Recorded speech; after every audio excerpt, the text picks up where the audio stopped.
बिस्मिल्लाहिर्रहमानिर्रहीम, अस्सलामु अलैकुम। मैं हूं नाइला भट्टी और आप देख रहे हैं सरेआम न्यूज़। शामिल करते हैं आज की अहम खबरें।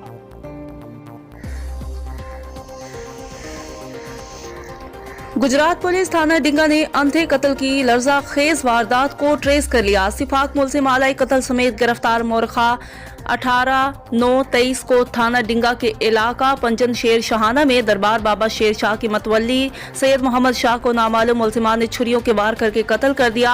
वाक़े की इत्तला मिलते ही डीएसपी खारियां सर्कल और SHO थाना डिंगा पुलिस नफरी के हमरा फौरन जाए वक़ुआ पर पहुंचे। पंजाब फॉरेंसिक साइंस एजेंसी और क्राइम सीन यूनिट की टीमों को मौका पर बुलाकर शवाहिद इकट्ठे किए गए। बादशाह मकतूल के बेटे उमर फारूक की मदय्यत में नामालूम मुलजिमान के खिलाफ कत्ल का मुकदमा दर्ज करके तफ्तीश शुरू कर दी गई है। DPO गुजरात ने कत्ल की इस लर्ज़ाखेज़ वारदात को ट्रेस करने और कातिलों की गिरफ्तारी के लिए DSP खारियां सर्कल मलिक इरफान सफ्तर की ज़रिए निगरानी SHO थाना डिंगा इंस्पेक्टर मुजाहिद अब्बास और दीगर तजुर्बाकार अफसरान पर मुश्तमिल खुसूसी टीम तश्कील दी और अफसरान को हिदायत की कि अंधे कत्ल की इस वारदात को ट्रेस करके कातिलों को कानून के कुटहरे में लाया जाए और करारवा की सजा दिलवाई जाए। तफ्तीशी टीम ने वाक़े के मुख्तलिफ पहलुओं से तफ्तीश शुरू कर दी है।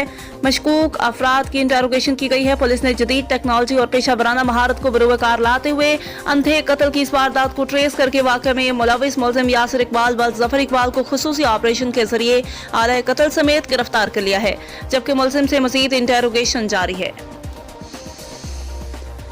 अस्सलाम वालेकुम जी, मैं मुजाहिद अब्बास SHO थाना डिंगा तकरीबन 2 माह कबल पंजन शेर शाना दरबार के ऊपर दरबार के मुतवल्ली को एक नामालूम शख्स ने छुरियों के वार करके इंतहाई बेदर्दी से कत्ल कर दिया। DPO साहब गुजरात ने हमें खुसूसी टास्क दिया। मैं और मेरी टीम ने IT ब्रांच की मदद के जरिए ये नामालूम मुलज़िम को ट्रेस किया और इसको गिरफ्तार करके आला कत्ल बरामद कर लिया है। अस्सलाम वालेकुम, मैं सैयद मोहम्मद पंजन शेर शाह रहने वाला 18/9/23 ਨੂੰ ਮੇਰੇ ਕੋਲ ਕਤਲ ਹੋ ਗਿਆ ਸੀ ਦਰਬਾਰ ਸ਼ਰੀਫ ਤੇ। ਠੀਕ ਕੰਮ ਵਕਤ ਵਿੱਚ ਥਾਣਾ ਡਿੰਗਾ ਪੁਲਿਸ ਨੇ ਕਾਤਲ ਗ੍ਰਿਫਤਾਰ ਕਰ ਲਿਆ। ਇਸ ਦੇ ਵਿੱਚ ਮੈਂ SHO ਸਾਹਿਬ ਡਿੰਗਾ DPO ਸਾਹਿਬ ਗੁਜਰਾਤ ਦਾ ਸ਼ੁਕਰੀਆ ਅਦਾ ਕਰਦਾ।